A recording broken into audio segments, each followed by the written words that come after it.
C'est l'un des plus grands mythes de tous les temps. Il a enchanté des générations d'écoliers. Mais Noé et son arche pourraient-ils avoir existé?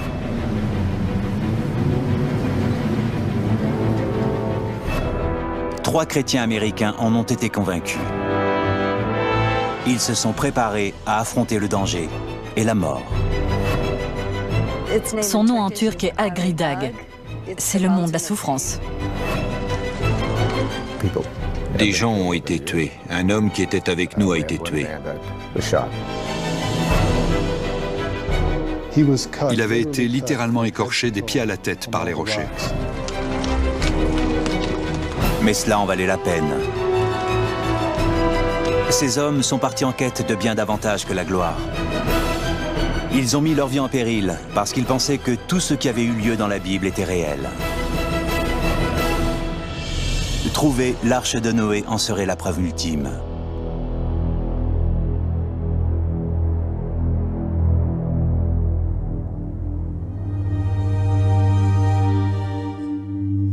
De tous les récits de la Bible, celui de l'arche de Noé est sans doute le plus fabuleux. Il a été adapté à Hollywood dès les débuts du cinéma et c'est une thématique récurrente de l'art occidental. Lassé par ses péchés, un Dieu vengeur décide d'exterminer toute la race humaine pour recommencer à zéro. Seul un homme juste, Noé et sa famille seront épargnés. Dieu leur ordonne de bâtir une arche géante de 300 coudées, soit environ 137 mètres de long, et d'emporter avec eux un mâle et une femelle de chaque espèce animale pour qu'après le déluge, la vie puisse renaître.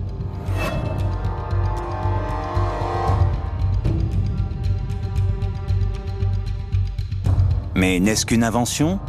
Ou tout cela pourrait-il être vrai?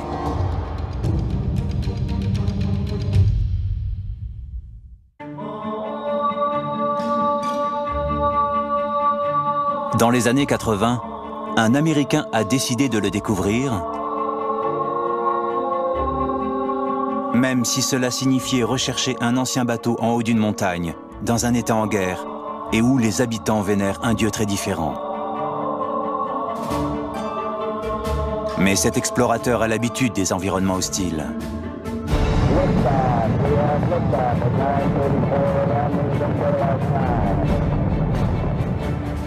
Le colonel James Irwin a été l'un des pionniers du voyage dans l'espace. C'est magnifique ici. En 1971, il est le pilote du module lunaire au cours de la mission Apollo 15 et devient le 8e homme à fouler le sol lunaire. Regardez ça. Je crois qu'on a trouvé ce qu'on cherchait. C'est incroyable, c'est vraiment incroyable. Il passe 3 jours sur la Lune et collecte notamment la célèbre Genesis Rock, ou roche de la Genèse. Ouais, c'est superbe, une vraie mine d'or. Il y aura peut-être des diamants plus loin. Pour des néophytes, ça ressemble à n'importe quelle roche. Mais ces larges cristaux montrent qu'il s'agit d'une section de la croûte lunaire datant du début de la formation du système solaire. C'est la clé de nombreux mystères. Et c'est un élément essentiel qui va permettre d'étudier le processus de formation de la Lune, de la Terre et des planètes. Cette roche rend James Irwin célèbre. Elle tire son nom du livre de la Genèse, la première partie de la Bible qui raconte l'histoire de l'origine du monde, soit 6000 ans plus tôt, selon la Bible. Mais quand les scientifiques sondent cette roche, ils annoncent qu'elle est beaucoup plus ancienne. Elle a plusieurs milliards d'années. Ce que le public ignore, c'est que quelque chose de beaucoup plus important arrive au colonel Irwin sur la Lune. Contact.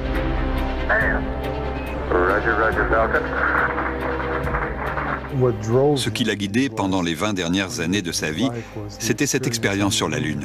Il a eu des problèmes. Le rover lunaire n'avait pas bien fonctionné. Le rover lunaire est le véhicule qui avait été conçu pour supporter les conditions particulièrement difficiles sur la surface lunaire. Et il a eu un problème majeur. La direction avant ne fonctionne pas. On n'a pas de direction avant. Ça ne fonctionne pas. La mission est alors en péril. On doit rentrer. Bien reçu. C'était un 4 roues motrices et seuls les roues arrière fonctionnaient. Ils ont travaillé dessus mais ne savaient pas comment régler le problème.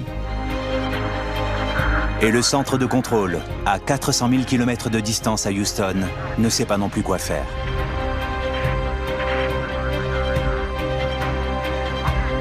Cette nuit-là, Jim Irwin prie Dieu.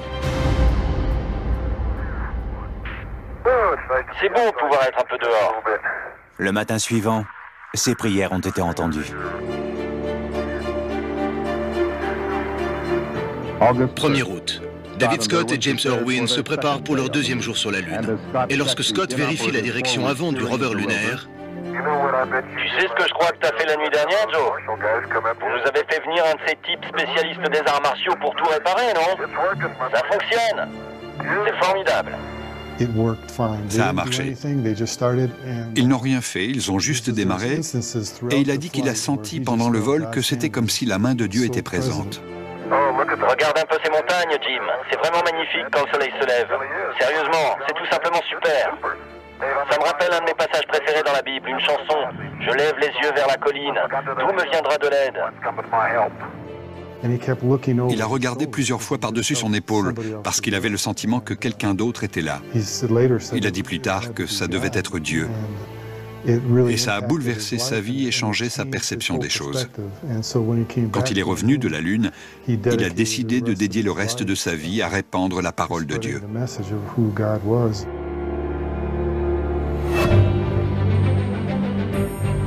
James Irwin a désormais une nouvelle mission.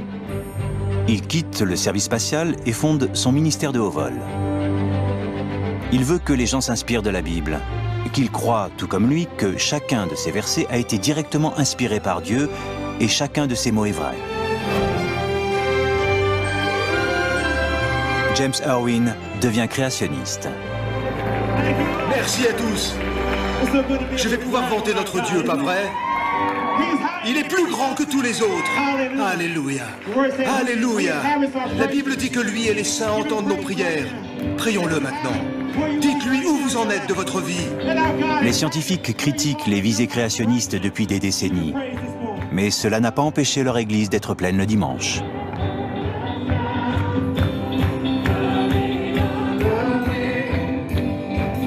D'autres peuvent bien les tourner en ridicule, mais ici, à Manassas, en Virginie du Nord, ils sont convaincus que la théorie de l'évolution est fausse. Ils croient que les hommes et les femmes ont été créés il y a 6000 ans, tout comme le dit la Bible.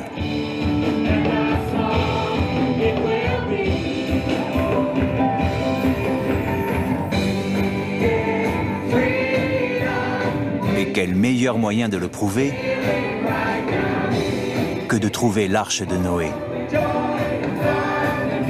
Non seulement cela transformerait notre compréhension des origines, mais cela apporterait aussi une preuve de l'existence de Dieu.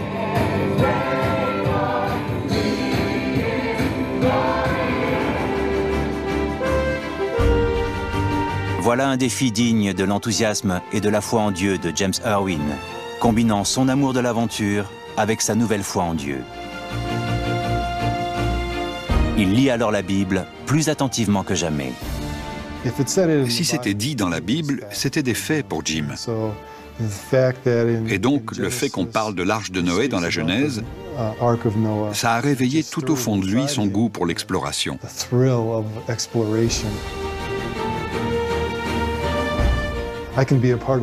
L'idée de faire partie d'une aventure aux dimensions bibliques qui pourrait affecter l'humanité entière le galvanisait. Alors il s'est plongé dans les recherches pour savoir où l'arche pouvait être et comment on pouvait la trouver. Tout en rencontrant des dirigeants politiques et autres chefs d'État, il prépare sa seconde grande expédition. Cette fois, pas avec d'autres astronautes, mais avec ses amis et sa famille, y compris son beau-fils.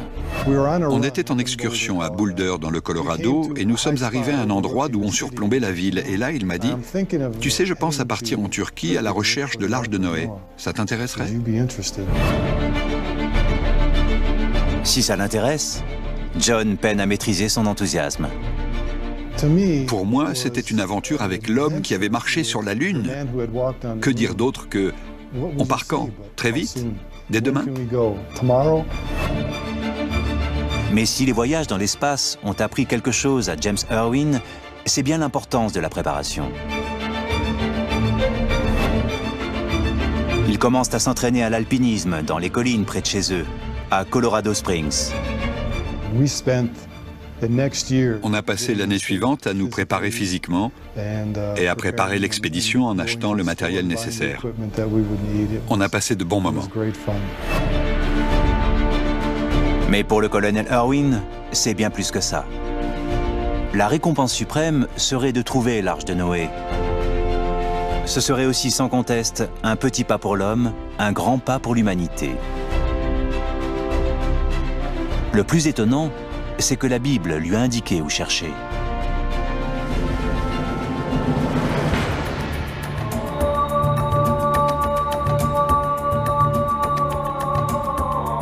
La Genèse est assez claire. Après le déluge, l'arche de Noé s'est posée là, sur le mont Ararat.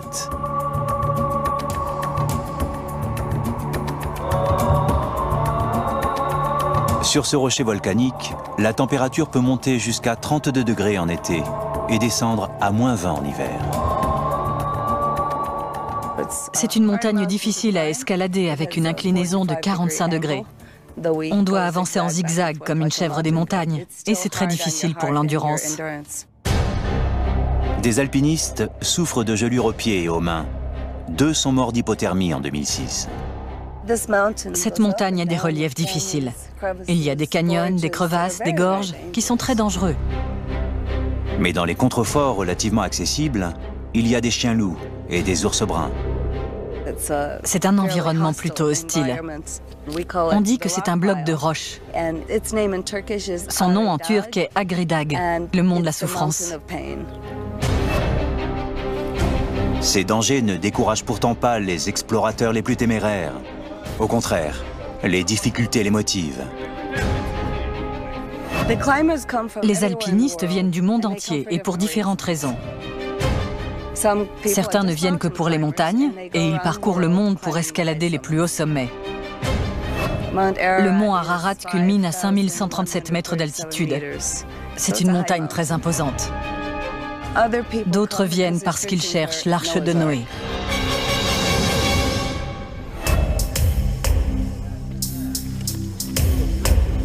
Mais peu sont aussi sérieux et déterminés que James Irwin. Il fallait qu'il le soit. Sa tâche est immense. La montagne fait non seulement 40 km de large, mais s'étend sur plus de 980 km². L'arche pourrait se trouver n'importe où. Heureusement, il y a quelques pistes. D'autres sont déjà venues.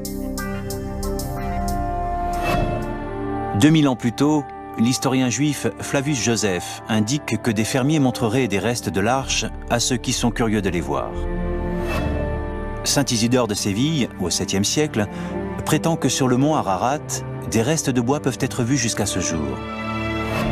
Et l'explorateur vénitien du XIVe siècle, Marco Polo, est passé près du mont Ararat en l'appelant la montagne de l'Arche de Noé. Et si ces témoignages sont anciens et imprécis, il y a des preuves plus récentes. Dans les années 50, l'explorateur chrétien français Fernand Navarra repère des morceaux de bois dépassant d'un précipice. Il parvient à en extraire un et le redescend de la montagne, bien qu'il souffre d'un sévère mal des montagnes. Mais quand le morceau de bois est examiné, les résultats ne sont pas concluants. Certains tests le datent de l'époque où la Bible dit que le déluge a eu lieu. Mais la datation au carbone indique qu'il est bien plus récent, sans doute du VIe siècle après Jésus-Christ. Mais Navarra n'est qu'un parmi 200 autres prétendant avoir vu au cours des 2 derniers siècles les restes de l'arche. Beaucoup sont des fermiers faisant paître leurs troupeaux sur la montagne pendant l'été. La plupart des témoignages concernent des formes ressemblant à une arche située entre 4000 et 4800 mètres d'altitude au nord de la montagne.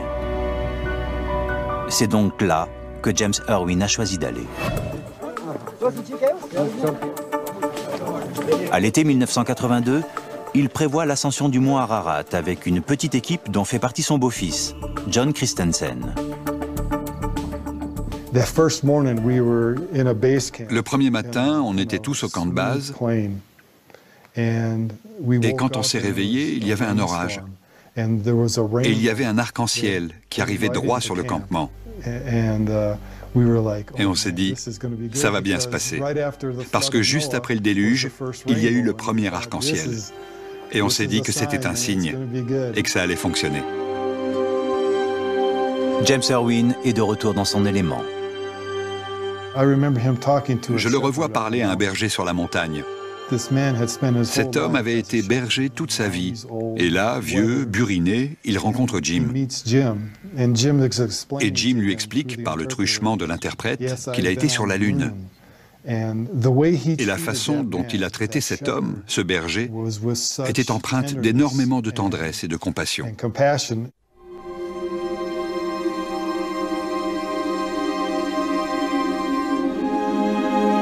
Au cours des jours qui suivent, l'espoir s'amenuise.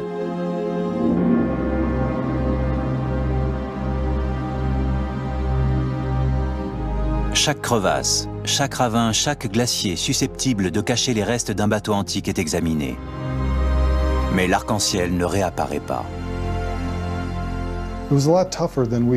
C'était bien plus dur qu'on ne pensait, parce que c'est une zone volcanique et que la montagne est constituée de roches friables. C'était vraiment comme si, pour 3 pas en avant, on devait faire un pas en arrière.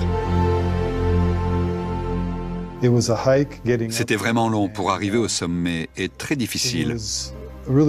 Il fallait se concentrer sur chaque pas quasiment, à cause de toutes ces pierres qui se détachaient. Et il découvre absolument rien. Pas de forme d'arche cachée, pas de poutre en bois, même pas un morceau de bois pétrifié. James Irwin est complètement découragé. Et le pire reste à venir. Il a dit qu'il retournait au camp et a transgressé sa propre règle, à savoir ne jamais partir seul. Puis on est redescendu. On a établi la communication avec le campement et ils nous ont dit qu'ils n'étaient jamais revenus. L'équipe est très inquiète. Le mont Ararat n'est pas un endroit où on peut passer la nuit seul.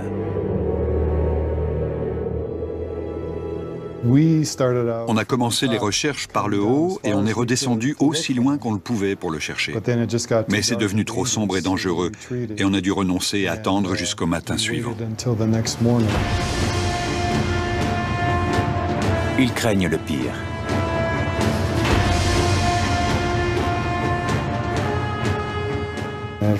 Dès les premières lueurs, nous l'avons trouvé au bout d'un champ de roches.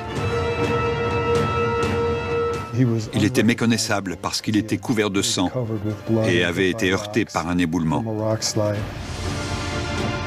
Il avait été littéralement écorché des pieds à la tête par les rochers. Il n'y a pas d'équipement médical sur place. Personne ne sait quoi faire.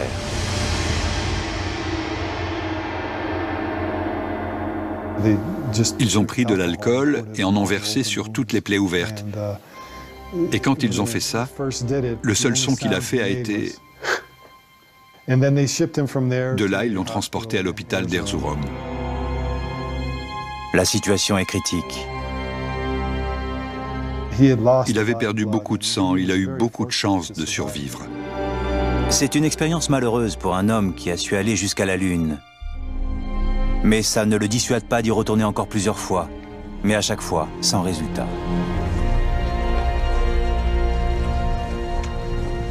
Il y a eu des gens pour lui dire qu'il allait trouver l'arche de Noé, que ça allait arriver. Et on pensait tous que si quelqu'un pouvait trouver l'arche, ce serait forcément Jim. Prêt à décoller. Automatique. Ce sera en fait la plus grande déception de son existence. L'homme qui avait su aller sur la Lune allait échouer dans sa grande quête terrestre. Jim Irwin meurt en 1991 d'un arrêt cardiaque. Il n'a que 61 ans. Il me manque beaucoup, beaucoup. Le faire rire, c'était merveilleux. Et son rire me manque. Tout comme son cœur et sa compassion. Regardez ça. Peu de temps avant son décès, il dira qu'il a fait tout ce qu'il pouvait, mais que l'arche continuait à lui échapper et qu'il était bien plus simple de marcher sur la Lune.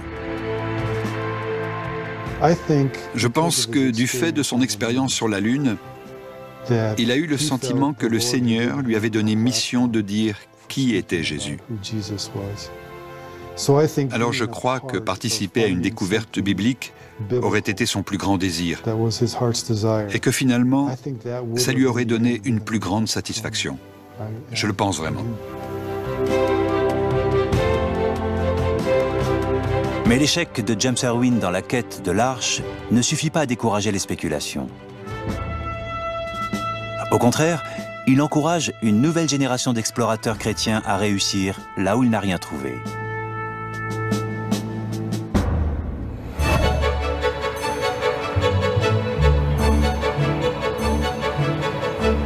Dans les banlieues chics des États-Unis, la quête de l'Arche de Noé est à la mode. C'est le genre d'aventure à laquelle n'importe quel jeune créationniste aspire. L'un d'eux devient vite obsédé, David Fassold. Pendant plus d'1 an, je n'ai rêvé que de ça. Du moment où je posais ma tête sur l'oreiller jusqu'à mon réveil. Et c'était pareil dans la journée. Il a grandi après la guerre, dans une époque de progrès et de prospérité. À chaque coin de rue, il y a une église. Il s'enrôle chez les Marines, puis fonde une société. Retrouver des navires engloutis lui donne le goût de l'exploration. Et quel meilleur bateau à explorer que l'Arche de Noé.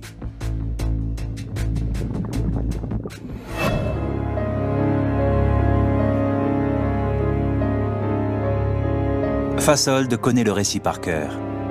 Il a grandi en étant membre des Frères de Plymouth, un courant évangéliste connu pour son strict respect de la Bible. Désormais, il relit les Saintes Écritures et se penche sur d'anciens textes jusque tard dans la nuit. Il parvient à une conclusion intéressante. Il n'y a rien dans la Genèse disant que l'arche doit être sur le mont Ararat. Elle peut se trouver n'importe où dans la région. L'un de nos problèmes, c'est que toutes ces expéditions sont sur le mont Ararat. Mais la Bible ne dit pas mont Ararat. La Bible dit les montagnes d'Ararat. Et c'est probablement un endroit très différent.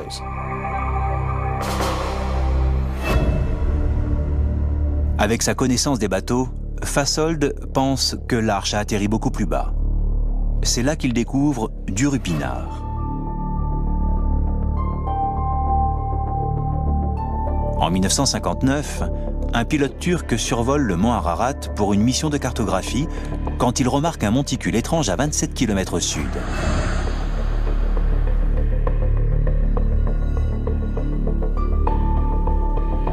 Il a la forme d'un bateau et ses dimensions sont similaires à la description de l'Arche de Noé dans la Bible.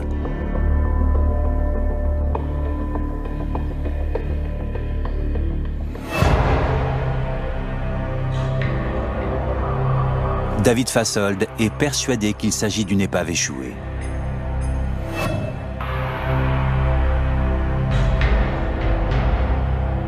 Et il est convaincu d'être celui qui le prouvera.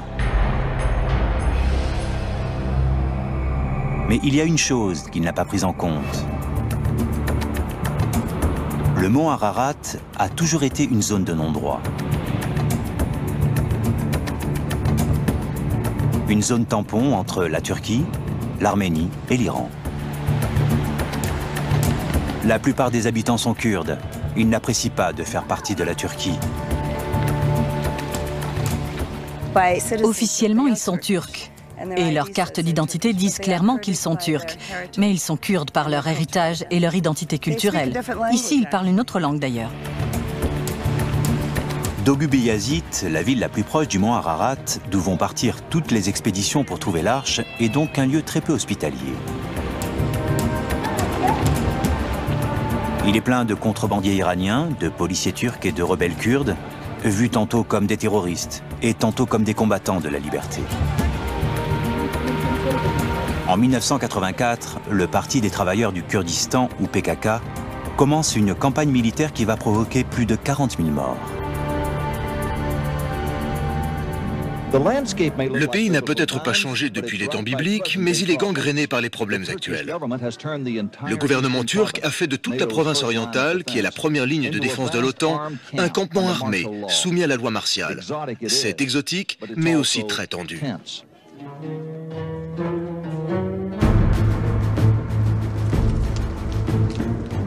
Pour attirer l'attention sur son combat, le Parti des travailleurs s'en prend aux touristes. Ils n'ont pas à chercher bien loin. Le colonel James Irwin a fait de Dogu Beyazit une attraction irrésistible pour de nouveaux explorateurs chrétiens. Des gens ont été tués au fil des ans. Un Turc qui travaillait pour nous a été tué. Beaucoup de gens ont été agressés physiquement et rackettés. Mais nous avons un travail à faire, peu importe ce qu'il nous en coûte.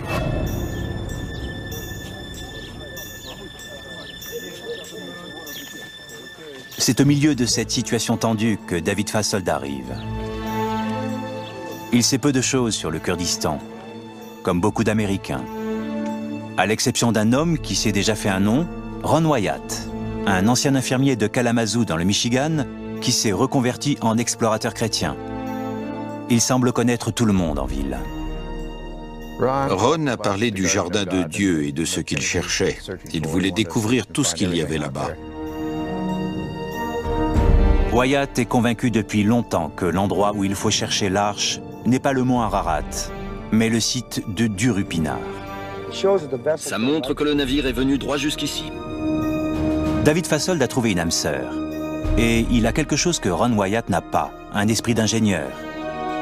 Ils font équipe et décident d'entreprendre une exploration exhaustive qui convaincra même les plus sceptiques. Vous avez déjà vu ça? Regardez ce grain, on dirait presque du bois. Fassold mène l'expédition. Un bateau de cette époque, argumente-t-il, aurait nécessité des rivets de fer pour l'assemblage et pour flotter. Donc, pour prouver que les restes de l'arche étaient enterrés là, il suffirait d'analyser le fer présent dans le sol. Je vais passer à celui-là. Cela montrerait qu'un ancien navire était ici. Et quel bateau pourrait s'être sinon l'arche?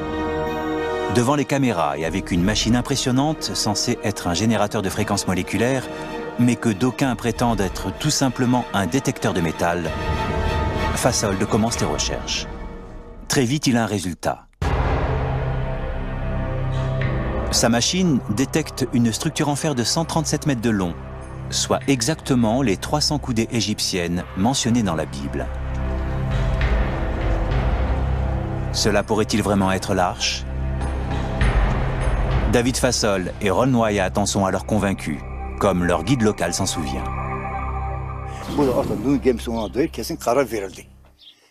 Ils décident que l'arche de Noé est vraiment là.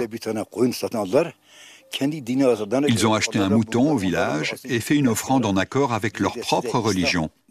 Et après la fin de leur prière, ils ont dit « Prions selon l'islam et tuons ce mouton en sacrifice ». Ils ont découpé le mouton et l'ont offert aux gens, morceau par morceau. C'est suffisant pour convaincre les habitants, mais Fassold et Wyatt savent que le reste du monde voudra plus de preuves. Dans le champ d'un village situé au pied du mont Ararat, ils ont découvert plusieurs ancres de pierre qui auraient permis de stabiliser l'arche en cas de mer houleuse, comme il est écrit dans les textes saints. C'est une pierre étrange. Quand les premiers chrétiens ont trouvé ces choses, ils ont gravé 8 croix pour les 8 survivants. La vallée s'appelait la région des 8. C'est un signe clair, disent-ils, que les générations précédentes les considéraient comme sacrés. D'après la Bible, il y avait 8 personnes sur l'arche.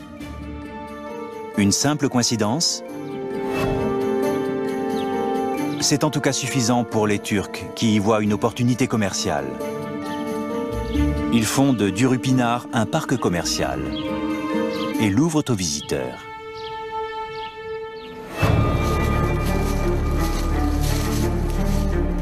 Les Kurdes y voient également une opportunité. Le PKK kidnappe Wyatt et 4 autres membres de l'équipe. Ils sont détenus pendant 3 semaines. Ron Wyatt a perdu 9 kilos et a des difficultés à marcher. Mais à part ça, il est en bonne santé malgré une captivité de 3 semaines. Quand ils sont relâchés, ils font la une de la presse. Ils ne parlaient pas notre langue, mais on a quand même bien compris le message. Ils nous ont fait mettre les mains en l'air et nous ont fait signe de les suivre dans les collines. Wyatt et ses compagnons étaient sûrs d'être exécutés. Ils nous auraient tués. Wyatt est en pleine forme et il est plus convaincu que jamais qu'il a découvert l'arche de Noé. L'Amérique chrétienne les accueille en héros. Les découvertes de Fasold et Wyatt les rendent célèbres. Ils passent à la télévision et vendent des best-sellers.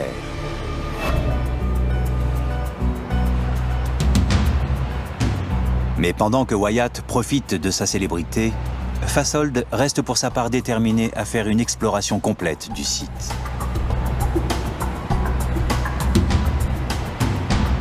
Il s'attend à ce que les autres explorateurs soient fous de joie que l'arche ait enfin été découverte. Mais il se montre méprisant. Je n'étais pas d'accord avec leurs conclusions. J'étais avec eux en 1985, quand ils ont été sur le site. Et j'ai vu tout ça avec eux. Je pense que c'est tout simplement une coulée de boue autour d'une formation qui ressemble à un navire. Mais l'arche n'était pas un navire, c'était une boîte. Ce sont les conclusions des scientifiques qui se sont précipités pour déterminer ce qui se trouvait vraiment sous cette étrange forme d'arche, dont les photos avaient fait le tour du monde. David Fasold prétend que ces appareils ont trouvé des traces de fer sous le mont. Ça ressemble à du fer, d'accord? Mais cela veut dire aussi que s'il y a quelque chose, cela ne peut pas être l'arche. Noé a en effet vécu avant l'âge de fer. Le fer n'existait pas. Il n'était pas utilisé à l'époque. Noé n'aurait jamais utilisé du fer. La façon dont on construit des bateaux jusqu'en 2000 avant Jésus-Christ et même après, c'est avec des mortaises et des tenons, avec des joints en bois et des chevilles. Vous n'allez pas trouver de fer. Et donc, effectivement, la plupart des conclusions de Ron Wyatt et David Fasold ont été réfutées. Cette arche est une formation entièrement naturelle, remarquée uniquement parce qu'elle est proche du mont Ararat.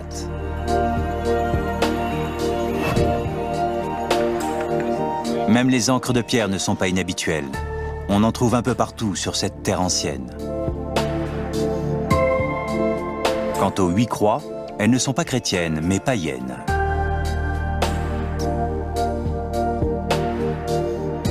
Les Turcs sont loin d'être ravis.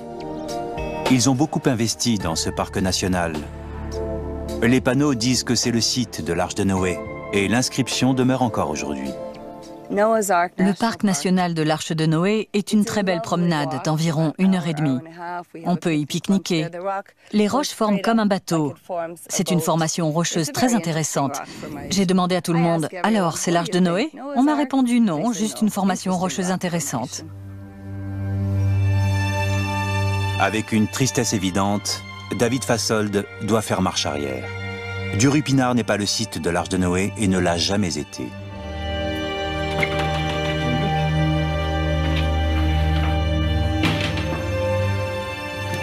Pendant de nombreuses années, il a cru que c'était bien plus que cela. Et quand sa conviction vacillera, il ne s'en remettra jamais. Il mourra quelques années plus tard à 59 ans d'un cancer probablement causé par ses longues journées sous le soleil turc. Encore plus que pour James Irwin, l'Arche de Noé lui a fait payer un lourd tribut. À sa mort, il n'a plus un sou. Il a dépensé tout son argent à la recherche de l'arche.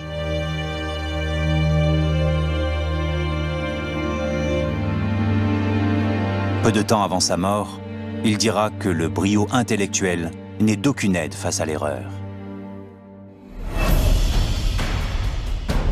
Mais un autre explorateur chrétien n'a aucune intention de se tromper. Richard Bright a consacré sa vie à la recherche de l'arche. Il a grandi dans le Minnesota et pendant ses 20 premières années, sa foi chrétienne n'a pas vraiment compté. Mais en 1966, il a une expérience qui va changer sa vie. Il est au Vietnam. Sous le feu ennemi, Il a un contact avec Dieu. J'étais à un endroit et une petite voix m'a dit de bouger. Je me suis tourné vers mon camarade et je lui ai dit « Tu m'as dit quelque chose ?» Il a dit non. Et la voix m'a redit un peu plus fort « Va-t'en ». J'ai dit « Quoi ?» Mais rien, silence. La troisième fois, j'ai dit « On part d'ici ».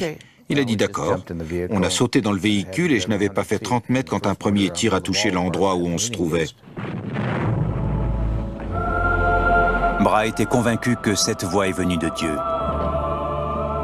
et qu'elle lui a sauvé la vie.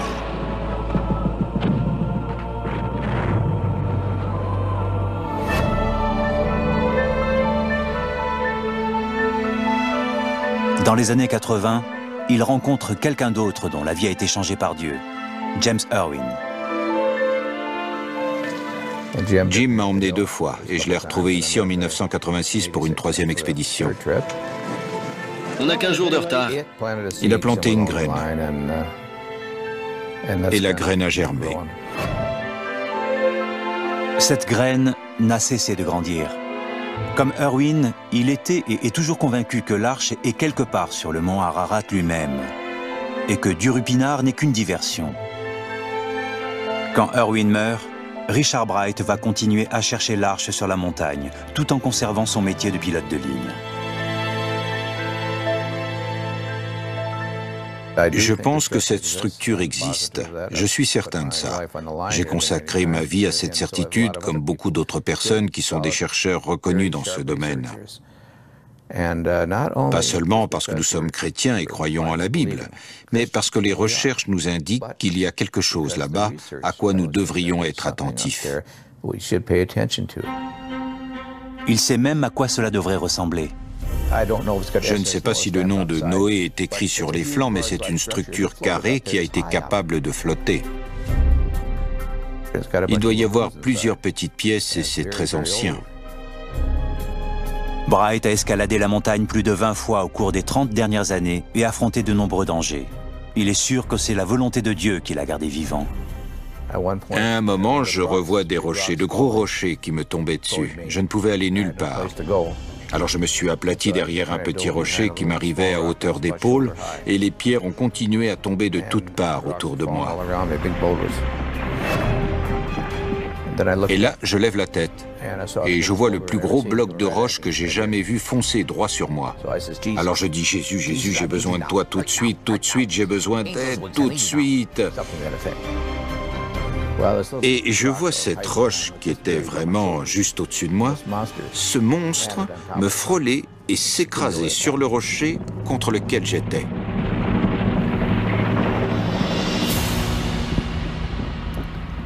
Il est passé à moins de 30 cm de moi. Et si cette roche n'avait pas été là, j'aurais été écrasé.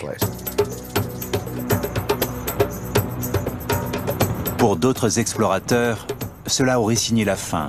Mais Richard Bright redouble d'efforts, traquant toutes les pistes possibles concernant l'arche de Noé. Sans résultat.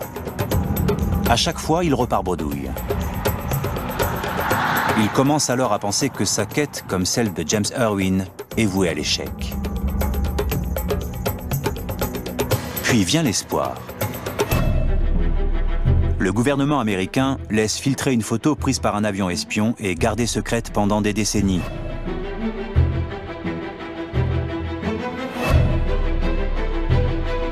Elle montre une forme non identifiée en haut du sommet nord du mont Ararat, exactement à l'endroit où les observations les plus crédibles ont été faites. Serait-ce l'arche?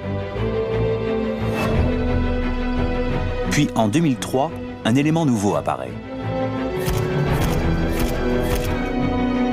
De nouvelles photos satellites révèlent une forme mystérieuse qui ressemble beaucoup à la proue d'un navire. Il semble que la longue quête de Bright touche à sa fin. Il rencontre alors un témoin.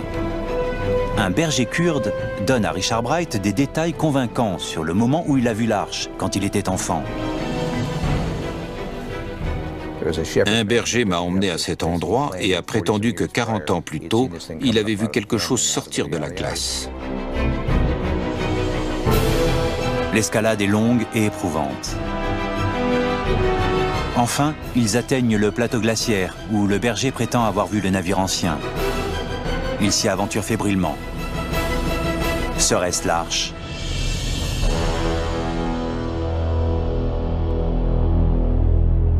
Leur cœur se brise quand ils réalisent que l'endroit où l'Arche est censée être est à présent enfoui sous les rochers. On a creusé, mais on n'a rien trouvé. Le berger a creusé avec nous. Il voulait qu'on sache qu'il disait la vérité et on pense qu'il ne nous a pas menti.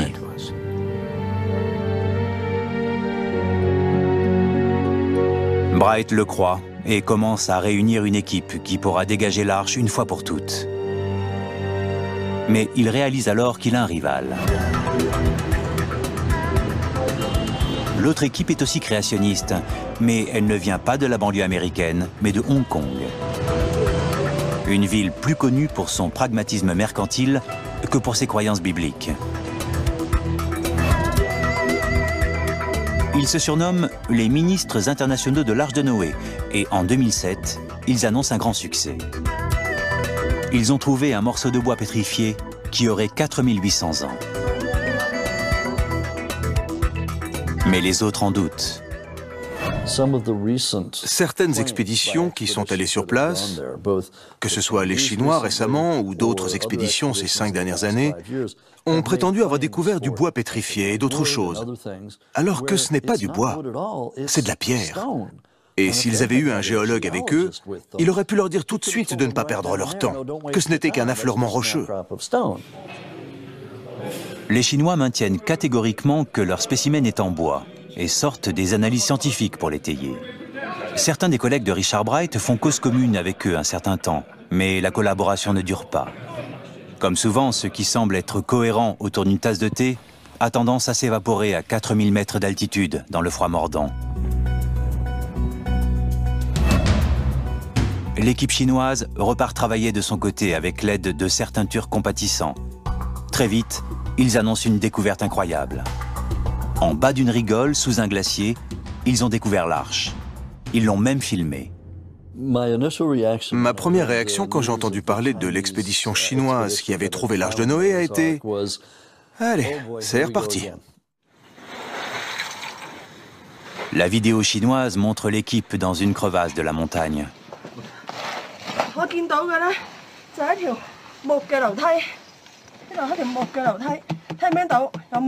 Derrière les parois de glace, une structure en bois de taille identique à celle décrite dans la Bible. Ressortant du sol, une poutre en bois et une structure contenant plusieurs compartiments en bois. De retour à Hong Kong, les Chinois annoncent leur découverte lors d'une conférence de presse. Ils sont sûrs à 99,9% qu'il s'agit de l'Arche. La ruée des médias a été incroyable. Mon téléphone commence à sonner. J'ai des gens qui m'appellent. Des émissions de radio veulent avoir mon opinion, des chaînes de télé. C'était bien au-delà de l'engouement habituel. Parce que ces gens avaient des preuves photographiques. Du moins, c'est ce qu'ils disaient. Les soupçons augmentent quand les Chinois refusent de dire où se trouve précisément le site. En se servant des contacts proches qu'elle a tissés avec les familles des guides kurdes qui contrôlent la montagne, Amy Beam va voir par elle-même. Ils ont dit que c'était un lieu secret, que pour préserver le site archéologique, ils ne diraient pas où il se trouvait. Alors je suis allée sur place et j'ai filmé. Elle ne trouve rien. Personne ne trouve quoi que ce soit. Et le scepticisme envers la découverte chinoise se confirme. Je n'y croyais pas du tout. C'était trop beau pour être vrai. C'est ce que je dirais. C'était simplement trop beau pour être vrai. Rien n'a été publié depuis. Ni article scientifique. Rien qui corrobore ce qu'ils prétendent. Et puis, il y a des disputes entre les gens qui les ont conduits sur le mont Ararat et ceux qui ne l'ont pas fait. Et ça prend de l'ampleur. Et soudain, vous vous retrouvez dans les coulisses d'un soap-opéra. Or, si vous avez trouvé l'Arche de Noé et qu'elle est réelle, elle ne mérite pas ça. Les missionnaires chinois campent sur leur position et promettent que tout sera bientôt révélé. Si leur découverte n'est pas l'arche de Noé, ce ne sera pas la première fois. La plupart des chrétiens venus pour trouver l'arche dans le passé avaient beaucoup d'argent. Les guides kurdes qui les aident à chercher sont pauvres. Nous sommes au village de Topchanat. C'est ici que vivent les familles des guides. Les hommes doivent entretenir des familles nombreuses. Mères, pères, sœurs, femmes et enfants. Parfois, ils doivent faire vivre de 5 à 10 personnes. Ils ne peuvent pas se permettre de refuser du travail. Les gens qui cherchent l'arche sont de plus en plus nombreux et ils ont de l'argent à ne plus savoir qu'en faire. Alors oui, la tentation est grande.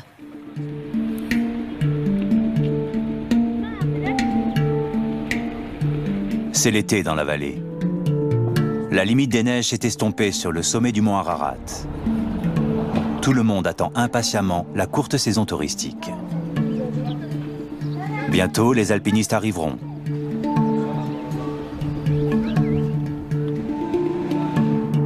Les Chinois reviennent encore et encore, déterminés à montrer au monde qu'ils ont trouvé l'arche.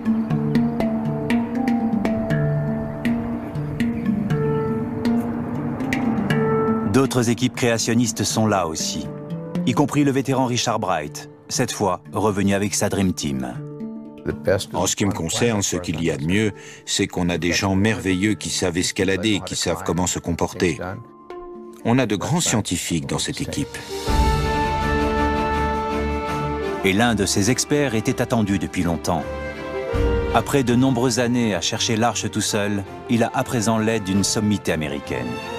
Randall Price est un professeur émérite d'études juives à l'Université de Liberty, en Virginie.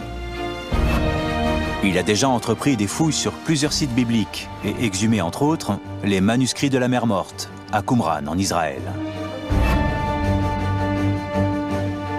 Avec l'aide du professeur Price, Bright est convaincu que l'arche sera bientôt découverte. Je pensais que l'arche serait découverte cette année. Si je ne l'avais pas cru, pourquoi y aurais-je été? Comme je dis toujours, dans ce cas, j'aurais été à la plage. C'est cette conviction qui continue à motiver les explorateurs chrétiens. Malgré les douleurs et les coups, leur foi leur souffle que les restes de l'arche de Noé seront découverts sur cette montagne inhospitalière, à des milliers de kilomètres de chez eux.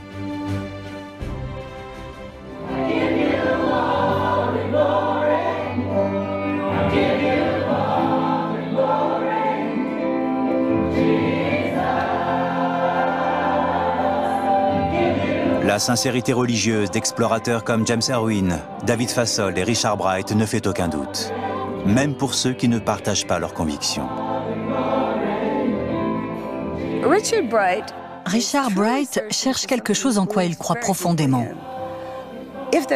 S'il y a quelque chose ici, je pense qu'il le trouvera. Quand j'ai rencontré Richard et qu'il essayait encore de me convertir, il me disait « Amy, ouvre ton cœur à Jésus. J'essaie de te sauver avant qu'il ne soit trop tard. » Et moi, je lui ai toujours répondu « Richard, si vous découvrez l'arche de Noé sur cette montagne, là, je croirai. » Peu importe qui trouvera l'arche, nous voulons simplement qu'on la découvre. Parce que nous croyons qu'elle existe réellement. Nous y sommes presque. Presque.